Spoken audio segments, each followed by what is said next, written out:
सही बात पूछो तो सारी साधना केवल देह भाव को मिटाने के लिए है। देव भाव मिट्टी, जो भाव करो वही आनंद में डूबो, चाहे आत्मस्वरूप ब्रह्म भाव करो, चाहे भगवत भाव करके सका सकी गोपी गोपा जो चाहो भाव कर लो, क्योंकि आत्मस्वरूप कैसा भाव करो जैसा। विचार करना, जैसे मानो एक सन्यासी है, वो आत्मस्वरूप को निर्गुण निर्विकार देख रहा है, अनुभव में आता है ना। एक भक्त है, उसे दास रूप में देख रहा है।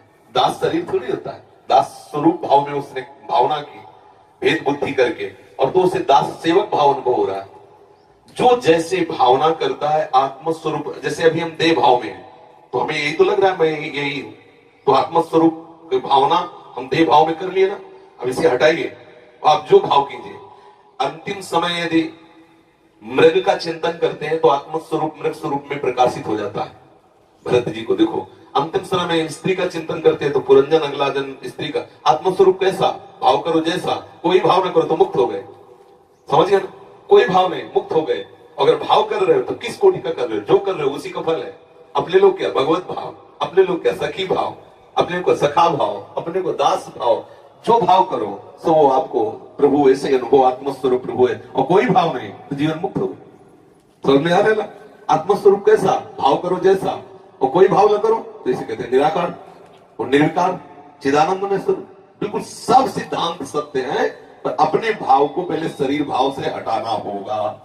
जब तक शरीर भाव है तब तक विषय भाव है, कोई भगवत भाव नहीं, कोई ज्ञान भाव नहीं, कोई योग भाव नहीं। योग में भी चित्तवृत्ति का निरोध करके विषयों से हटाकर आप परमात्मा स्वरूप प्रभु में लगाया जाता है। ज्ञानी जन देह भाव का नाश करके अपने स्वरूप में स्थित हो जाते हैं। भक्त जन देह भाव का नाश कर भगवत स्वरूप में, जिसे आत्मा कहते हैं ज्ञानी जन, भक्त जन उसे भगवान कहते हैं, योगी जन उसे परमात्मा कहते हैं। तो वही एक तत्व, समझ रहे ना। ये देह भाव हटाना, तुम पुरुष न थे, ना हो न रहोगे।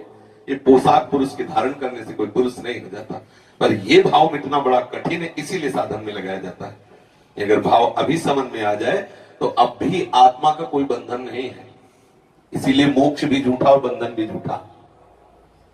अब वो कोई कहेगा शास्त्रों में इतना मोक्ष का महिमा लिखी है, तो मोक्ष भी झूठा है और बंधन भी झूठा है। जब बंधन ही झूठा है तो मोक्ष कैसा, किसका? सहज स्वरूप मुक्त आत्मा का कभी बंधन हुआ ही नहीं, तो झूठा ही तो है मोक्ष। बता, हाँ बताओ, कभी आत्मा का बंधन हुआ क्या? कभी आत्मा का त्रिकाल में कहीं बंधन शास्त्र में लिखा हो तो मैं बताओ। तुमने माना, तुम्हारी मान्यता ही बंधन हो, तुम्हारी मान्यता ही मोक्ष है। तब के वो मान्यता जितनी जल्दी तुम बंधन से हटा पाओ उतनी जल्दी मोक्ष को प्राप्त हो गए। यही मोक्ष है, न बंधन है न मोक्ष है। बंधन और मन मोक्ष ये मन की मान्यता के अनुसार है। आप अपनी मान्यता को मन से हटाकर स्वरूप में स्थित कर सकते हैं। इसी के लिए बहुत से साधन बताए गए, ज्ञान मार्ग, कर्म योग मार्ग, भक्ति योग मार्ग। जिस मार्ग से चले, ये प्रपंच का जो है ये वैराग्य भाव जब तक नहीं आएगा तब तक आंतरिक बातें समझ में नहीं आती। चाहे प्रवचन जितना कर ले, चाहे जितना सुन ले। नायमात्मा प्रवचन लभ्या, चाहे जितना प्रवचन कर ले लेकिन आत्म तत्व का बोध नहीं होता। चाहे जितना प्रवचन सुन ले, चाहे जितना बुद्धि बलवान हो, आत्म तत्व जब वर्ण करे तब होता है। हमारा लक्ष्य दृढ़ हो जाए और सब बाहरी, आज हम चाहे जितना सुने व्यवहार कोई सत्य मान रहे, देख लीजिए छोटी छोटी बात में प्रतिकूलता अनुकूलता, लड़ाई झगड़ा, राग द्वेष कहाँ है?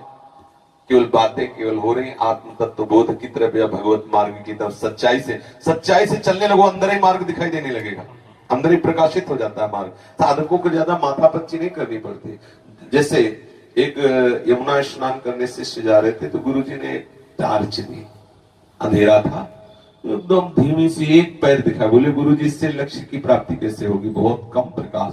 बोले जितना एक पैर के लिए प्रकाश है बस वो पैर बढ़ाते चले जाओ तो हर पैर में प्रकाश मिलेगा, आप लक्ष्य तक पहुंच जाएंगे। बस ऐसे ही हमें जो नाम मिला है, थोड़ा चिमचिमाहट सी लग रही है आनंद की, उतने भी आप चलना प्रारंभ कर दो, आपको लक्ष्य तक पहुंचा देंगे। होता क्या है, हम इस बात में परेशान रहते हैं, ये मंत्र नहीं वो मंत्र। मंत्रों से कुछ नहीं होना, चिंतन से होना है। आप चिंतन सुधार लो, अभी ठीक हो, अभी आनंद आ जाएगा। कुछ न जपे, कुछ न जपे, कुछ न चाहे, जीवन मुक्त हो गए। ये जितना चाहे संन्यास मार्ग हो चाहे भक्ति मार्ग हो, ये जो नाना प्रकार के भागवतिक बातें हैं, ये विषय चिंतन मिटाने के लिए है। एक स्थिति ऐसी आती है, पूर्ण कृतकृत्यता का अनुभव होता है, वो जप वाला भी नहीं रहता। और संतों ने तो इतना कहा है कि आराध्य देव ही उसका जप करते हो तो पड़ा रहता है। आगे की स्थिति काहू के बल भजन को काहू के आचार, व्यास भरोसे कुंवर के सुवत पाहु प्रसाद।